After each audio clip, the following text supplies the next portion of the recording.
하나님 말씀 함께 나누겠습니다. 오늘 함께 나눌 하나님의 말씀의 제목은 회개가 아닌 회개입니다. 회개가 아닌 회개. 구원받는 믿음에서 회개는 너무 중요합니다. 예수님께서 말씀하셨습니다. 때가 찼고 하나님의 나라가 가까웠으니 회개하고 복음을 믿으라 하시더라. 마가복음 1장 15절 말씀인데요. 정말 우리가 예수 그리스도의 복음을 믿고 구원을 받았습니다. 그런데 이 복음을 믿는 이 믿음은 반드시 회개와 함께 간다는 것입니다. 회개가 없는 믿음은 없습니다. 회개하고 복음을 믿을 때 우리의 삶에 하나님의 구원이 역사하는 것입니다. 그래서 회개하고 복음을 믿는 믿음, 특별히 우리가 회개하는 것, 그것이 없이는 구원이 없다라고 그렇게 말할 수 있습니다. 그러나 우리가 이 회개에 대해서 생각할 때 많은 분들이 이 회개를 너무 쉽게 생각한다라는 생각도 합니다. 기도하고 기도할 때 내 죄를 입술로 고백하면 그것이 회개다라고 그렇게 생각합니다. 물론 그것이 회개입니다. 그러나 그것이 전부가 아니라는 것입니다. 눈물을 흘리며 진심으로 뉘우치면 회개다라고 그렇게 생각합니다. 그러나 그것이 회개의 전부가 아니다라는 것을 오늘 우리가 함께 말씀을 통해서 보기 원합니다. 우리가 고백과 진심의 눈물을 부정하는 것은 절대 아닙니다. 그러나 그것이 너무너무 귀한 것이고 귀한 시작이지만 그것이 전부가 아니다. 그것이 회개의 완성이 아니다라는 것을 오늘 말씀을 통해서 우리가 한번 같이 보기 원하는 것입니다. 먼저 우리가 이 참의 눈물과 그 다음에 죄의 고백이라는 것을 보기 위해서 우리가 사울 왕의 경우를 우리가 살펴보려고 합니다. 우리가 알고 있는 사울 왕, 하나님께서 기름 부으셔서 세우신 첫 번째 이스라엘 왕 사울은 천국 갔을까? 여러분 어떻게 생각하십니까? 사울이 천국 갔을까요? 사울이 회개했을까? 사울이 회개했을까요? 하나님께서 그 인생을 두고 후회하신다라고 말씀하셨습니다. 내가 사울을 세운 것을 택한 것을 후회한다 이렇게 말씀하셨죠. 그리고 또한 내가 그를 버렸다라고 말씀하시기도 하셨습니다. 내가 그를 버렸노라라고 말씀하셨죠. 그 인생이 그리고 자살로 끝납니다. 결국은 그의 인생이 정말 예수 믿고 회개하여 구원받는 인생이 되지 못하였다는 것이죠. 우리가 사무엘상 24장을 보면요. 다윗은 그 사울의 군대를 피해서 엔덱의 광야의 한 동굴에 숨어 있었습니다. 그때 마침 다윗을 죽이려고 혈안이 된 사울이 용변을 보러 동굴로 그렇게 들어옵니다. 그러니까 사울이 다윗이 숨어있는 동굴로 들어간 것이죠. 그때 마음만 먹으면 다윗은 사울을 죽일 수도 있었습니다. 그러나 다윗은 절대로 하나님 기름 부으신 자를 죽일 수 없다라고 그렇게 생각했고 그렇게 고백했습니다. 그리고 사울을 죽이지 않았습니다. 그리고 잠시 후에 사울은 용변을 보고 동굴 밖으로 나가고 다윗도 나왔죠. 그리고 바깥에서 안전한 곳에서 다시 만납니다. 그것이 사무엘상 24장 16절에서 17절 말씀입니다. 그때 이제 사울이 다윗을 만나고 다윗의 말을 듣습니다. 그리고 나서 이렇게 고백합니다. 사무엘상 24장 16절에서 17절까지의 말씀입니다. 제가 말씀을 쉬운 성경으로 받들어 읽겠습니다. 다윗이 이 말을 마치자 사울은 내 아들 다윗아 이것이 정말 내 목소리냐 하고 말하면서 크게 소리내어 울었습니다. 17절입니다. 사울이 말했습니다. 너는 나보다 옳도다. 너는 나에게 잘해주었는데 나는 너에게 나쁜 일을 했구나. 사울은 자기를 살려준 다윗, 사울이 다윗을 죽이려고 했는데 그런 와중에 다윗은 사울을 살려두었습니다. 정말 결정적으로 죽일 수 있었는데 사울을 살린 것이죠. 그것을 알고 난 사울이 정말 진정한 참회의 눈물을 흘렸다라고 성경은 기록합니다. 자신의 잘못을 깨닫고 자기를 살린 다윗에 대해서 감사하는 그런 어떻게 보면 그의 진심을 표현한 것이죠. 눈물로 잘못을 뉘우치고 있다는 것입니다. 그런데 이것이 회개가 아니다라는 것이죠. 이것이 회개가 아닙니다. 내가 정말 잘못했다. 이것이 내 아들의 목소리냐라고 크게 소리내어 울었지만 그것이 회개가 아니었다는 것입니다. 어떻게 그것을 단정합니까? 그렇게 헤어지고 난 다음에 사울은 또다시 다윗을 죽이려고 쫓아다닙니다. 사울은 눈물로 뉘우쳤지만, 자기의 잘못을 눈물로 뉘우쳤지만 회개하지 않았다는 것입니다. 어떻게 그럴 수 있는가? 성경이 계속해서 그것을 기록하고 있습니다. 그 다음에 계속해서 다윗을 죽이려고 쫓아다니는 와중에 두 번째 이제 사울이 죽을 뻔한 그런 상황이 이제 찾아옵니다. 이 상황을 보면서 우리가 이것이 사울의 회개인가를 다시 한번 생각해 보게 되는데요. 사무엘상 26장을 보면요, 다윗은 하길라라는 곳에서 사울을 죽일 수 있는 기회가 이제 또 찾아옵니다. 그런데 그곳에서도 다윗은 사울을 죽이지 않습니다. 그리고 조금 잠시 후에 이것을 사울이 또 알게 되죠. 그때 사울이 이렇게 반응합니다. 사무엘상 26장 21절입니다. 다윗의 말을 듣고 사울이 말했습니다. 내가 죄를 지었다. 내 아들 다윗아 돌아오너라. 오늘 너는 내 생명을 아껴주었다. 그러니 이제 나도 너를 해치려 하지 않겠다. 내가 바보 같은 짓을 하였다. 내가 큰 실수를 하였다. 사울은 내가 죄를 지었다라고 그렇게 고백합니다. 내가 죄를 지었다라고 고백한 것이죠. 그런데 그 이후에도 다윗은 사울의 칼을 피해서 도망 다녀야만 했습니다. 그러니까 사울은 전혀 달라지지 않았다는 것이죠. 사울은 죄를 지었다고 고백했고, 그 고백이 이 성경에 기록되어 있지만 회개하지 않았다라고 말할 수 있는 것은 그가 계속해서 다윗을 죽이려고 했다는 것입니다. 여기서 우리는 우리 자신이 죄인임을 인정해도 회개하지 않을 수 있구나라는 사실을 보게 되는 것이죠. 이와 같이 사울은 그 인생에 진정한 참회의 눈물이 있었고 또 자신의 죄를 고백하는 고백도 있었지만 결국 회개하지 않았습니다. 달라지지 않았습니다. 결정적으로 하나님께 돌아오지 않은 것이죠. 사울은 결국 스스로 목숨을 끊는 것으로 그 인생이 끝나게 된다는 것입니다. 여기서 질문을 한번 드려봅니다. 진정한 참회의 눈물과 진정한 죄의 인식이 회개가 아니라면, 회개의 완성이 아니라면 그럼 진정한 회개는 무엇인가? 어떻게 회개하는 것이 옳습니까? 우리가 많은 분들이, 어떤 목사님들이 이렇게 말씀합니다. 회개된다. 우리가 진정한 회개를 우리의 삶 속에 그렇게 이루어내야 된다. 이렇게 말씀하시죠. 그런데 그 말씀을 들으면서 그러면 어떻게 회개되는가? 이런 질문을 갖게 됩니다. 어떻게 진정으로 회개할 수 있습니까? 더 많은 눈물을 흘려야 합니까? 아니면 더 철저히 고백하는 것이 회개입니까? 이 질문에 대해서 오늘 우리가 말씀을 통해서 세 가지 관점에서 진정한 회개가 무엇인가, 진정한 회개의 핵심이 무엇인가를 우리가 붙들기 원합니다. 첫 번째 회개는요, 첫 번째로 죄의 뿌리를 회개하는 것입니다. 죄의 뿌리. 자, 열매를 제거하고 가지를 자른다고 해서 그 생명이, 그 나무가 죽지는 않습니다. 그러니까 죄의 나무가 있는데 그 열매를 제거하고 가지를 몇 개 자른다고 해서 근본적인 그 죄의 생명이 해결되지 않는다라는 것입니다. 죄의 뿌리를 뽑아야, 그 나무를 뽑아버려야 해결된다는 것이죠. 그래서 죄의 근본적인 뿌리를 뽑아내는 그런 회개가 필요하다라는 것이죠. 죄에 대해서 성경은 그 열매보다 그 깊은 뿌리의 중요성에 대해서 말씀하십니다. 살인은 죄죠. 예, 살인은 죄죠. 더 정확히 말하면 살인은 죄의 열매입니다. 그래서 그 열매를 보고 이것은 죄구나라고 아는 것이죠. 그런데 우리가 성경이 살인의 뿌리가 있는 것에 대해서 말씀하시죠. 살인의 뿌리가 뭡니까? 살인의 뿌리. 사람을 죽이는 살인의 그 뿌리가 뭡니까? 미움입니다. 미움.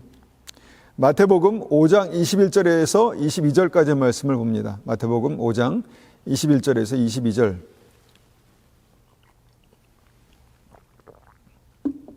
(21절입니다) 옛사람에게 말한 바 살인하지 말라. 누구든지 살인하면 심판을 받게 되리라 하였다는 것을 너희가 들었으나 나는 너희에게 이르노니 형제에게 노하는 자마다 심판을 받게 되고 형제를 대하여 나가라 하는 자는 공회에 잡혀가게 되고 미련한 놈이라 하는 자는 지옥불에 들어가게 되리라.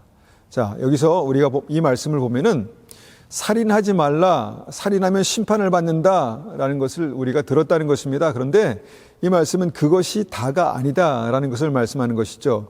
형제에 대해서 노하는 것, 또 형제에 대해서 미련한 놈이라고 하는 것, 이것이 그러니까 미워하는 마음 그 자체가 그 사람을 지옥불에 들어가게 한다라는 말씀을 하시는 것입니다. 여러분, 살인과 미움 중에서 어떤 것이 심각한 죄입니까?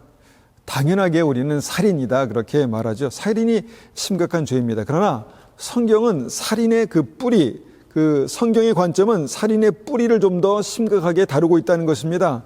살인이 전부가 아니라 그 살인하는 마음의 그 뿌리, 미움에 대해서 그것이 죄다, 죄의 뿌리다라고 말씀하는 것이죠. 그래서 죄의 열매가 만약에 살인이 죄의 열매라면 그 미움은 죄의 뿌리가 되는 것이죠.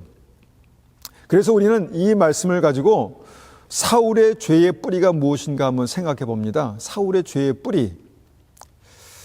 사울이 왜 그렇게 다윗을 미워하게 냈나 그 이유를 찾아보니까 결국은 하나님께 드리는 예배 때문이었습니다. 하나님께 드리는 예배를 가볍게 여깁니다. 사울이 하나님께 드린 예배를 가볍게 여기고 또 그것에 실패합니다. 사울의 예배가 무너진 것이죠. 사울의 예배가 하나님께서 받으신 예배가 아니었다는 것입니다. 그때 하나님은 사울을 선택한 것을 내가 후회한다라고 그렇게 말씀하셨다는 것입니다. 두 번째 사울의 죄의 뿌리에도 예배가 있습니다. 하나님께서 그에게 예배에 대한 명령을 주셨습니다. 전쟁에서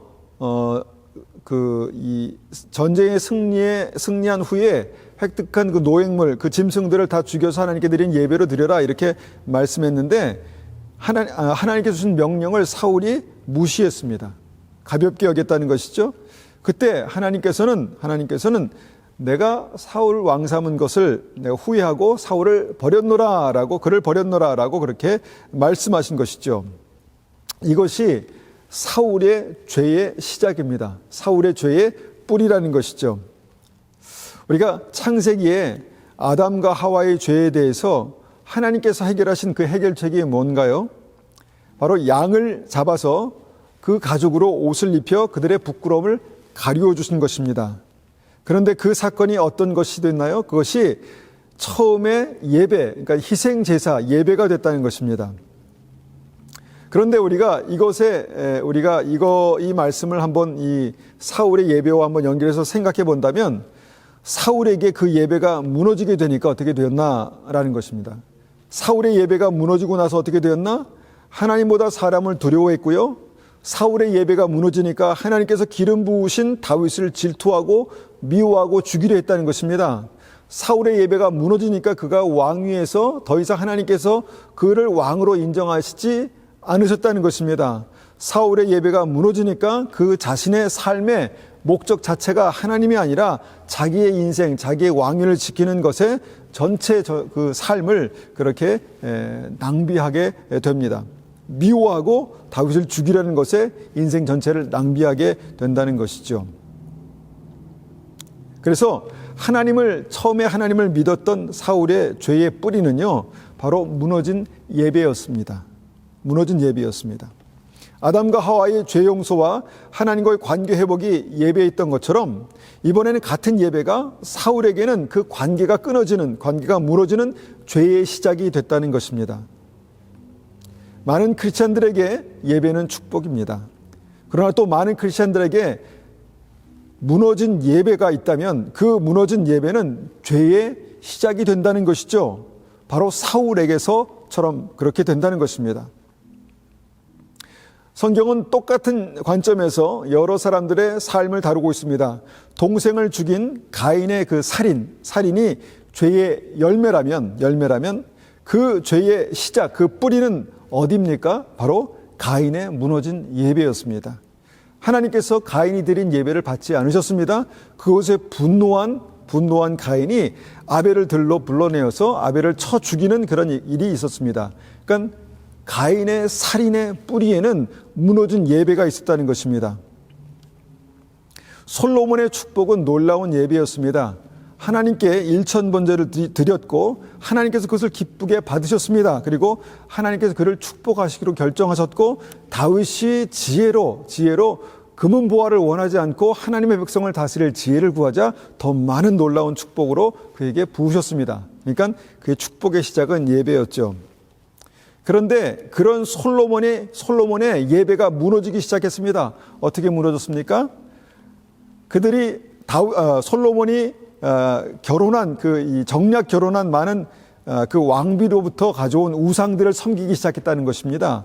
하나님을 버리지 않았지만, 하나님도 섬겼지만 그 우상들을 함께 섬기기 시작했다는 것이죠. 그래서 솔로몬의 예배가 조금씩 무너지기 시작했습니다. 그리고 솔로몬의 예배가 무너지면서 하나님을 섬기는 그 삶, 부르신 그 왕의 삶이 조금씩 무너지기 시작했다는 것이죠.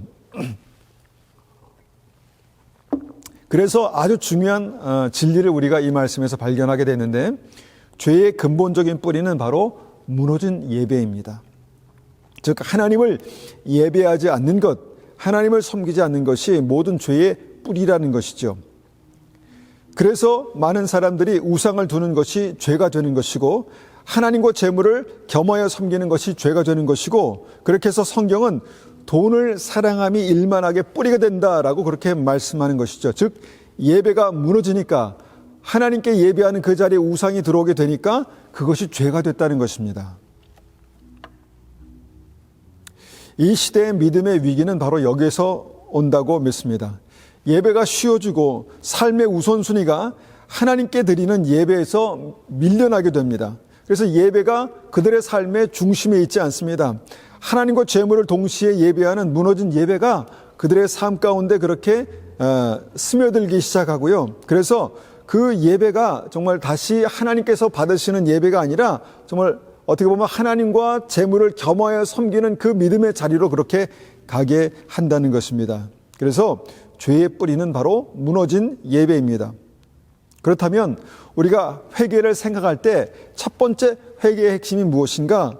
그것은 그 죄의 뿌리인 예배, 무너진 예배를 다시 회복하는 것입니다. 죄의 뿌리는 무너진 예배를 다시 회복하는 것입니다. 사울의 예배가 무너졌습니다. 그의 인생은 다윗을 향한 미움과 살인으로 가득 채워집니다. 그러면 어떻게 합니까? 다시 무너진 예배를 회복해야만 했습니다. 그리고 사울은 눈물을 흘리며 죄를 인정하고 또 그 죄에 대해서 정말 하나님 앞에 고백했지만, 여러분 그 삶에서 돌이키지 않았습니다. 무엇을 돌이키지 않았습니까? 하나님께 돌아오지 않았습니다. 무너진 예배, 하나님 앞에 무너진 예배를 회복하지 못했다는 것입니다.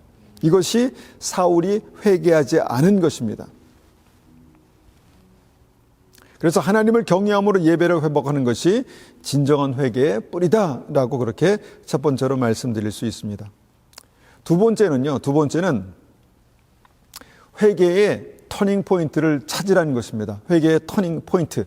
내가 어디서 돌아서야 되는가, 어디서 돌이켜야 되는가를 찾으라는 것이죠. 회개는 무엇입니까? 회개는 잘못된 길에서 돌아서는 것입니다. 회개는 눈물만이 아니라 눈물을 흘리고 잘못된 길에서 돌아오는 것입니다. 회개는 고백만이 아니라 고백한 자리에서 다시 돌아오는 것이 회개입니다. 그래서 눈물의 후회와 죄의 뉘우침은 회개의 귀한 시작이지만 그것이 회개의 전부는 아닙니다. 본질은 아닙니다. 회개의 본질은, 중요한 핵심은 죄의 길에서 돌이키는 것이 회개입니다. 저는 요즘 그 유튜브를 통해서 새롭게 하소서를 자주 듣습니다. 많은 분들이 예수님을 만나고 어떻게 죄의 길에서 돌이켰는지, 많은 분들이 예수를 만난 후에 어떻게 달라졌는지를 그렇게 간증합니다.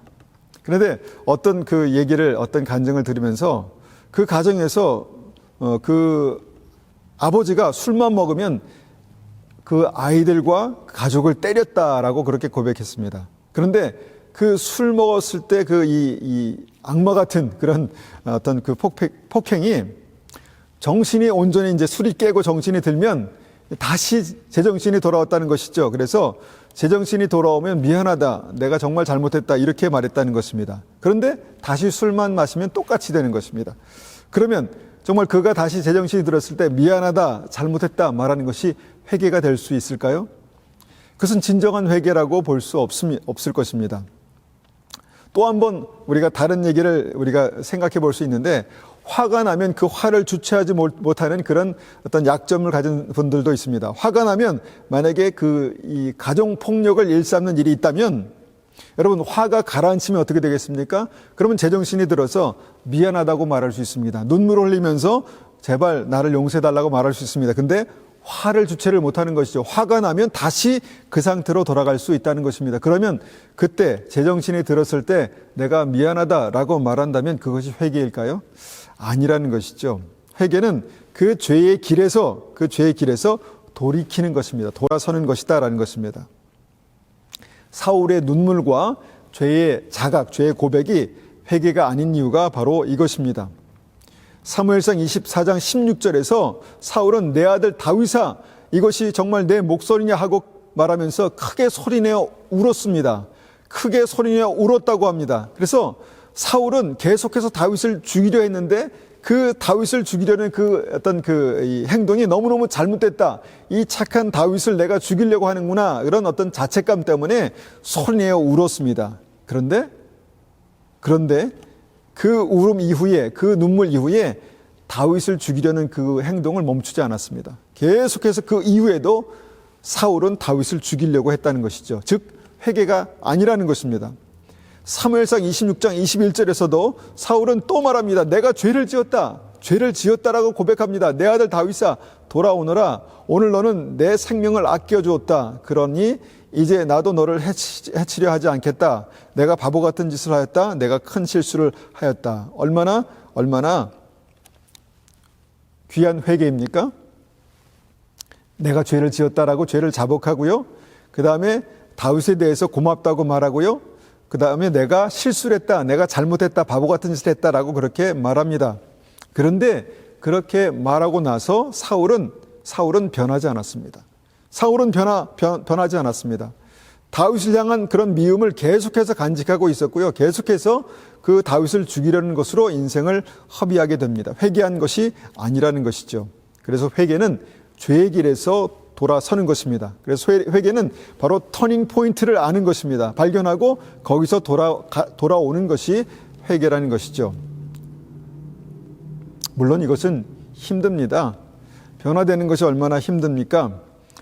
그래서 우리는 이 회개는 정말 하나님 앞에 예배가 회복되고 그 예배 가운데 하나님의 은혜와 능력을 힘입어서 죄의 길에서 돌이키는 것을 말하는 것이죠. 그래서 하나님의 은혜와 능력을 힘입어 죄의 길에서 돌이키는 것이 두 번째 회개의 핵심입니다. 자, 세 번째, 사울의 회개가 아닌 이유는요. 세 번째, 회개는 하나님의 결정을 받아들이는 것입니다. 이것은 어떻게 보면 우리 한 분 한 분에게 좀 생소한 것이 될 수도 있을 것 같습니다. 회개는 하나님의 결정을 받아들이는 것입니다. 하나님의 결정을 받아들이는 것입니다. 첫 번째, 사무엘상 15장 11절에서 하나님께서는 사울이 하나님 앞에 예배를 범하자 이렇게 말씀하십니다. 11절입니다. 내가 사울을 왕으로 세운 것을 후회하노니 그가 돌이켜서 나를 따르지 아니하며 내 명령을 행하지 아니하였음이니라 하신지라. 내가 사울을 왕으로 세운 것을 후회한다. 하나님의 후회는요, 어떻게 보면은 자격이 안 돼도 믿어주시는 하나님의 사랑이라고 믿습니다. 그러니까 자격이 안 되는데 하나님께서 신뢰해 주시고 우리에게 자유의지를 주시는 것이죠. 그리고 우리를 끝까지 믿어주시는 것이죠. 우리를 끝까지 믿어주시지만 우리는 연약하여서 또 실패하고 실수합니다. 그리고 넘어집니다. 하나님의 믿어주시는 은혜에 온전히 반응하지 못할 때가 많다는 것이죠. 그래서 그 자유의지 안에서, 은혜 안에서 살았던 사울이 하나님께 후회를 안겨드렸습니다. 이것을 이 결과를 믿음으로 받아들이는 것이 필요하다는 것이죠. 두 번째,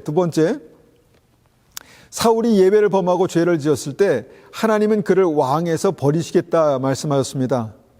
사무엘상 15장 23절을 보니까 이는 거역하는 것은 점치는 죄와 같고 완고한 것은 사신 우상에게 절하는 죄와 같음이라.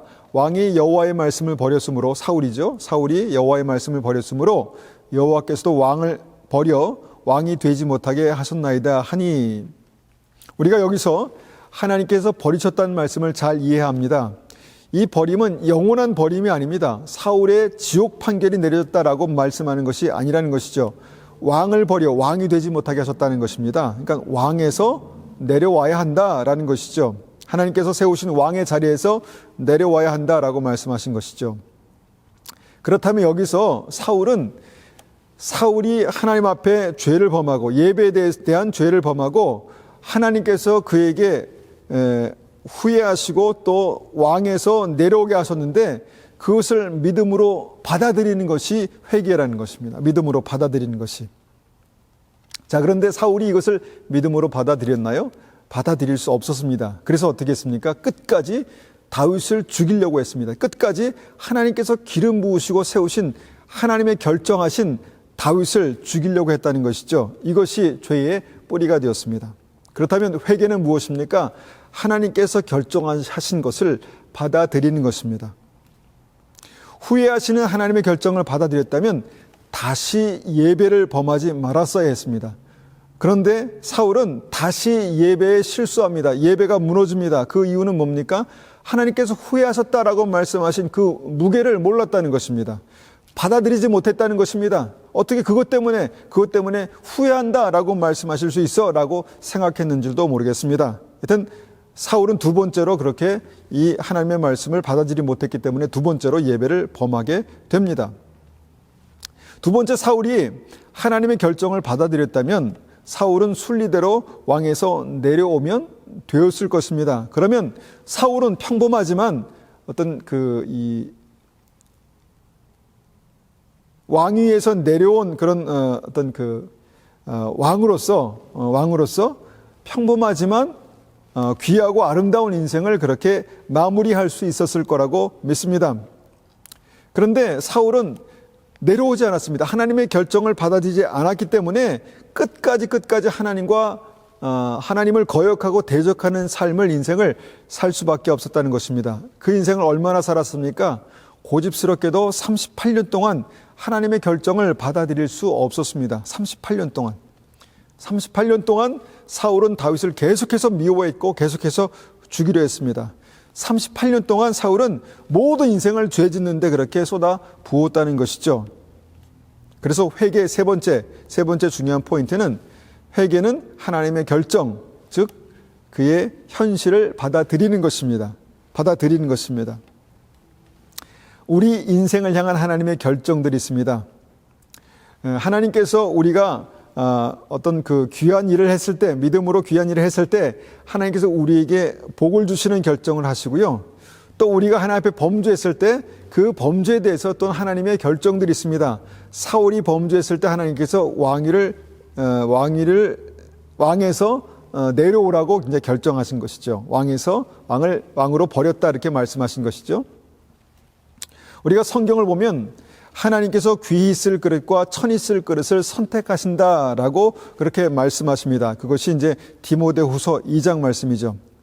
그래서 우리가 하나님 앞에 우리가 나는 왜 이런 그릇으로 선택했습니까? 라고 그렇게 말할 수 없다라는 것입니다. 그것은 만드신 주인이신 창조주 하나님께서 그렇게 결정하셨다라는 것을 강조합니다. 그렇다면 어떻게 하면 우리가 귀하게 쓰임받을 수 있을까? 그것은 깨끗해져야 한다는 것이죠. 깨끗해지면, 깨끗한 그릇으로 준비가 되면 하나님께서 귀한 그릇으로 쓰신다라는 것을 디모데후서 2장에서 말씀하십니다. 이것이 현실을 받아들이는 것입니다. 현실을 받아들이고 우리가 하나님 앞에서 거룩하고 깨끗한 그릇이 되지 못해서 쓰임받지 못한다면 그것을 받아들이는 것입니다. 그럼 어떻게 합니까? 이것을 깨끗하게 하는 것입니다. 깨끗하게 하는 것이죠. 불평하고 원망하면서 나는 왜 이렇습니까? 내 인생은 왜 그렇습니까? 라는 것이 아니라 내가 이것을 인정하고 믿음으로 받아들여서 나를 깨끗하게 하는 그 은혜가 필요하다는 것입니다. 또한 마태복음 25장의 달란트 비유도 이것을 말씀하십니다. 하나님께서 주인이 각각의 능력에 따라서 맡기신 5달란트, 2달란트, 1달란트가 주어졌습니다. 그러니까 하나님께서 맡겨주신 현실입니다. 그런데 1달란트 받은 자가 5달란트를 받은 자를 비교해 볼 때 너무도 자기가 가진 것이 형편없이 작아 보였다는 것이죠. 성경에서 구체적으로 그것을 언급하지 않지만 그 한 달란트가 가치 없게 여겨져서 이것으로 뭐 하겠나라고 생각해서 땅에 묻어둡니다. 그러니까 그 한 달란트를 주신 하나님께서 하신 결정을 받아들이지 못한 것이죠. 그러고 나서 그의 인생이 어떻게 됩니까? 달란트를 묻어두고 결국은 그것 때문에 하나님의 나라의 천국 잔치에 들어가지 못하는 일들이 발생합니다. 하나님을 믿는 믿음은요, 내 삶에, 내 인생에 하나님께서 하신 일들을 받아들이는 것입니다. 그런데 죄에 대한 회개도 마찬가지라는 것이죠. 죄에 대한 회개도 마찬가지입니다. 많은 분들이 이것에 대해서는 많이 언급하지 않지만 성경은 분명하게, 아주 선명하게 이것을 말씀합니다. 죄의 결과를 받아들이고 거기서부터 다시 시작하는 것이 회개입니다. 다윗이 우리아를 죽이고 그의 아내를 빼앗았을 때 하나님은 다윗을 죽이려고 하셨습니다. 그런데 다윗이 진심으로 회개했습니다. 진심으로 회개하고 하나님 앞에 나아갔을 때, 진심으로 회개함으로 하나님 앞에 나아갔을 때 하나님께서 다윗을 용서하셨습니다. 그래서 모든 사건이 종료됐습니까? 아닙니다. 다윗의 죄로 태어난, 그러니까 다윗과 바세바의 어떤 그 관계에서 태어난 첫 번째 아기가 있었습니다. 그런데 그 아기가 태어나자마자 죽을 병에 걸렸다는 것이죠. 다윗이 너무 마음이 아파서 정말 금식하면서 울면서 밤새도록 하나님 앞에 기도했다, 그렇게 성경은 말씀합니다. 금식하면서 울면서 밤새도록 하나님 앞에 매달렸습니다. 그런데 결국 그 아이를 하나님께서 데려가십니다. 그런데 사무엘하 12장에 나온 다윗의 태도가 굉장히 흥미롭습니다. 사무엘하 12장 20절 보니까 다윗이 땅에서 일어나 몸을 씻고 기름을 바르고 의복을 갈아입고 여호와의 전에 들어가 경배하고 왕궁으로 돌아와 명령하여 음식을 그 앞에 차리게 하고 먹은지라. 그러니까 아이가 죽게 되었을 때 정말 간절히 기도했지만 아이가 이제 하나님께서 그 아이를 데려갔습니다. 그러고 나서 바로 그 사실을 알게 된 다윗이 몸을 씻고 기름을 바르고 다시 옷을 갖춰 입고 예배하고 그 다음에 음식을 먹었다는 것입니다. 아이가 죽기 전까지 금식하면서 밤새도록 간절히 기도했던 다윗이 아이가 죽자 옷을 갈아입고 하나님께 예배드리고 음식을 먹었다. 이것이 무엇입니까? 그 상황을 받아들이는 것입니다. 그 상황을 받아들이는 것입니다. 다시 말하면 원망하고 하나님 앞에 정말 불평하면서 왜 그래도 어린 생명인데 그렇게 하셔야 됐습니까? 라고 말씀드린 것이 아니라 그 죄의 결과를 그냥 받아들였다는 것입니다. 하나님께서 행하신 그 일, 하나님의 역사를 받아들였습니다. 그리고 다윗은 그 상황에서 그 현실을 받아들이고 거기서부터 다시 시작합니다. 이것이 회개라는 것이죠. 우리가 죄를 고백하고 간절히 기도하며 회개하지만 진정한 회개는요, 나의 현실에 나타난 하나님의 역사, 하나님의 판결을 받아들이는 것입니다. 이것 때문에 다윗은 정말 하나님 앞에 엄청난 하나님께서 어려움을 보내십니다. 다윗의 아들 압살롬이 아버지를 반역하고 죽이려 합니다.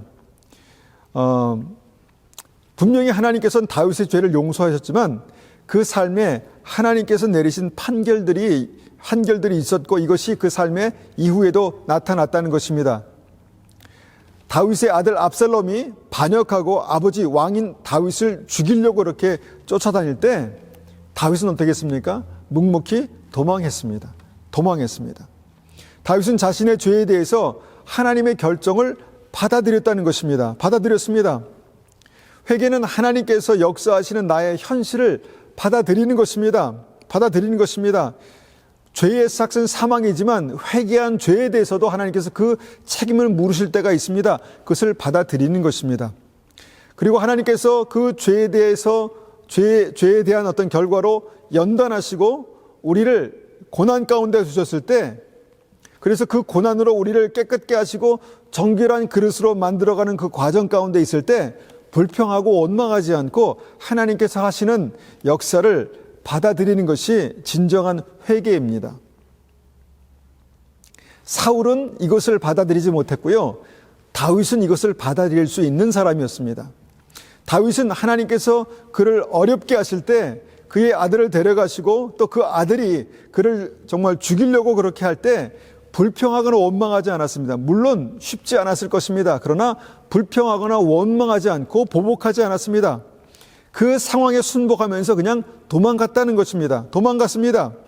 그렇게 도망하는 와중에 시므이라는 말도 안 되는 어떤 사람이 한 나라의 왕인 다윗에게 돌을 던지면서 다윗을 저주합니다.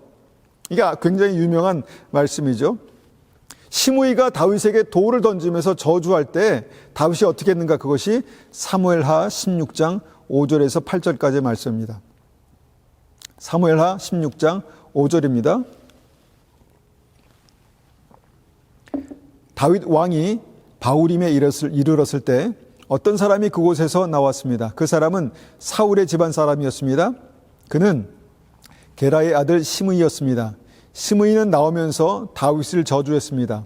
시므이는 다윗과 그의 신하들을 향해 돌을 던지기 시작했습니다. 그러나 백성들과 군인들이 빙 둘러서 다윗을 지켰습니다. 시므이는 이런 말로 다윗을 저주했습니다. 이 살인자야, 이 나쁜 놈아, 가거라, 가. 내가 사울의 집안 사람들을 죽였기 때문에 여호와께서 내게 벌을 주시고 계신다. 너는 사울의 왕 자리를 빼앗았다. 그러나 이제 주께서 내 나라를 내 아들 압살롬에게 주셨다. 너 같은 살인자는 망해야 한다. 이러한 상황에서 다윗이 어떠했을 것 같습니까? 어떻게 행해야 맞을 것 같습니까? 그때 다윗은 이렇게 반응합니다. 사무엘하 16장 9절입니다. 수리와의 아들 아비새가 왕에게 말했습니다. 왕이시여, 왜 저 죽은 개만도 못한 자가 왕을 저주하도록 그냥 내버려 두십니까? 제가 가서 저놈의 머리를 베어버리겠습니다. 그러나 왕이 대답했습니다. 수리와의 아들들이여, 이 일은 그대들과 상관이 없어. 저 사람이 나를 저주하도록 여호와께서 시키셨다면 누가 뭐라고 할 수 있겠소? 다윗은 또 아비새와 자기의 모든 신하들에게 말했습니다. 내 아들이 나를 죽이려고 하는 판인데 저 베냐민 사람이야 말해 무엇하겠소? 저 사람을 그냥 내버려 두시오. 나를 저주하게 놔두시오. 이 일은 여호와께서 시키신 일이요. 다윗은요, 이 상황이 얼마나 정말 좀 기가 막힙니까? 근데 이 상황을 감정적으로 반응하지 않습니다. 이 상황을 거스리지 않고요, 이 상황을 받아들입니다. 충분히 다윗이 화를 내면서 당장 가서 저놈의 목을 쳐라, 목을 가져와라, 그렇게 이제 말할 수 있었는데 이 상황을 받아들였다는 것이죠. 하나님께서 시키신 일이다. 하나님께서 허락하신 일이다. 그렇게 말했다는 것입니다. 저 사람이 나를 저주하도록 여호와께서 시키셨다면 누가 뭐라고 할 수 있겠소? 내 아들이 나를 죽이려고 하는 판인데 저 베냐민 사람이 말해 무엇하겠소? 저 사람을 그냥 내버려 두시오. 나를 저주하게 놔두시오. 이 일은 여호와께서 시키신 일이요. 가뜩이나 도망하는 신세가 처량한데요, 거기에 정말 이 기름을 붓고 불을 붙이는 그런 시므이 같은 놈이 있었다는 것입니다. 근데 그때 다윗은 그것을 받아들입니다. 하나님께서 허락하신 일이다. 하나님께서 허락하신 일이다. 물론 쉽지 않습니다. 그런데 현실을 받아들이는 것도 믿음입니다. 현실을 받아들이는 것도 믿음입니다. 그 현실을 어떻게 우리가 이해할 수 있습니까? 하나님께서 죄를 용서하시고 그 죄의 그릇을 정결케 하시기 위해서 연단과 고난을 통해서 깨끗게 하시는 과정이 저는 그것이라고 믿습니다. 그것을 믿음으로 받아들이는 것입니다. 그런 일들이 있다라는 것을 우리가 하나님의 이 역사를 이해하고 받아들이는 것이 필요합니다. 그래서 진정한 세 번째 회개는요, 내 삶에 하나님의 역사를 인정하는 것이다, 받아들이는 것이다 라는 것입니다. 이것은 결국 하나님 앞에 겸손하게 나를 낮추는 것입니다. 하나님 앞에 나를 낮추고 하나님이 나의 주인 되심을 인정하는 것입니다. 이것이 세 번째 진정한 회개입니다. 많은 경우 우리가 어려운 일을 당할 때요, 원망하며 핑계대고 책임을 전가할 수 있습니다. 현실을 부정할 수 있다는 것이죠. 그런데 가만히 찬찬히 살펴보면 그 문제가 우리의 죄 때문일 수도 있습니다. 여러분, 우리가 만약에 그것을 발견할 수 있다면 은혜입니다. 그리고 진정한 회개는요, 하나님 죄송합니다. 저를 용서해 주십시오. 라고 하고 그 다음에 우리가 그 상황들을 받아들이는 것입니다. 아, 하나님께서 이 연단으로 이 고난으로 나를 정결케 하시는구나. 나를 깨끗게 하시는구나. 라고 우리가 하나님의 은혜, 하나님의 역사를 받아들이고 인정하는 것입니다. 내 인생의 이 모든 일들은, 내 인생의 모든 상황들은요, 하나님께서 우리 가운데 허락하신 것입니다. 하나님께서 하시는 일이 분명히 있습니다. 특별히 오늘 회개와 관련해서, 죄와 관련해서 진정한 회개로 주님께서 우리를 깨끗게 하시지만 그 깨끗게 하시는 그릇 자체, 우리를 하나님께서 정결케 하시려고 우리의 상황 가운데, 우리의 인생 가운데 고난을 허락하시기도 하신다라는 것입니다. 이것을 믿음으로 받아들이는 것까지가 온전한 회개입니다. 그렇게 회개한 다윗은요, 그 시점에서부터, 그 바닥에서부터 다시 일어납니다. 결국 하나님께서 기름 부으신 왕의 권위를 회복합니다. 다윗이 하나님께서 그에게 죽음의 판결을 내리시려고 하셨지만 회개한 다윗이, 또 정결케 된 다윗이 다시 한번 하나님께서 기름 부으신 왕의 자리를 회복할 수 있었다라는 것입니다. 이것이 바로 다윗이 하나님 마음에 합한 자가 된 이유입니다. 믿음의 사람 다윗은요, 이런 과정을 통해서 온전한 회개를 이루었습니다. 말씀을 정리합니다. 사울의 후회의 눈물은 진실했습니다. 그런데 그것만이 온전한 회개가 아니었습니다. 사울이 자신의 죄를 인정했습니다. 그런데 그것이 온전한 회개가 아니었습니다. 하나님 앞에서 믿음으로 주님 앞에 온전한 회개가 무엇인가? 우리가 세 가지 말씀드렸습니다. 사울의 죄의 뿌리, 바로 예배를 회복하지 못했다는 것입니다. 예배를 회복하는 것이 첫 번째 중요한 회개의 핵심입니다. 두 번째는요, 다윗을 미워하는 삶에서 돌이키지 않았습니다. 회개는요, 잘못된 길에서 돌이키는 것입니다. 잘못된 길에서 그 터닝 포인트를 찾아서 돌아서는 것이 회개입니다. 이것이 두 번째 진정한 회개입니다. 세 번째는요, 다윗을 왕으로 세우신 하나님의 결정을 받아들이지 못했습니다. 물론 하나님께서 우리에게 여러 가지 상황을 허락하십니다. 그런데 그 상황이 우연이 아니라, 실수가 아니라 우리의 삶을 통해서 하나님께 다시 일으키시기 원하시는 하나님의 역사입니다. 그래서 사울은 다윗을 기름 부으시고 왕으로 세우신 하나님의 결정을 받아들이는 것까지가 온전한 회개였다는 것입니다. 그래서 회개는 죄의 뿌리, 예배를 회복하고 그 죄의 길에서 돌이키고 하나님의 역사를 받아들이는 것입니다. 우리가 이 말씀을 가지고 주님 앞에 믿음으로 나아가길 원합니다. 우리가 회개를 생각할 때마다 회개했는데 그때 눈물 흘리면서 회개했는데, 물론 회개했습니다. 그리고 그 하나님께서 그 마음을 받으셨습니다. 그런데 진정한 회개는요, 삶이 변화되는 것입니다. 삶이 달라지는 것입니다.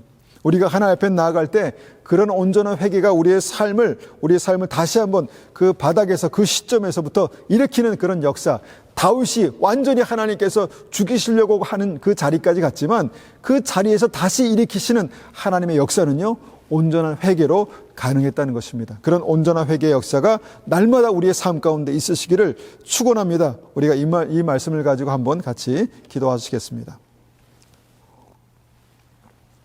하나님, 우리의 삶 가운데 진정한 눈물이 있고 회개, 죄의 고백이 있지만 거기서부터 시작해서 우리가 우리의 근본적인 하나님의 관계를 회복하고 예배를 회복하고 또 죄의 길에서 돌이키고 또 하나님의 역사를 받아들이는 그 믿음이, 그 회개의 정말 온전한 회개가 우리 삶 가운데 있게 도와주십시오. 그렇게 한번 같이 기도하겠습니다. 기도합니다.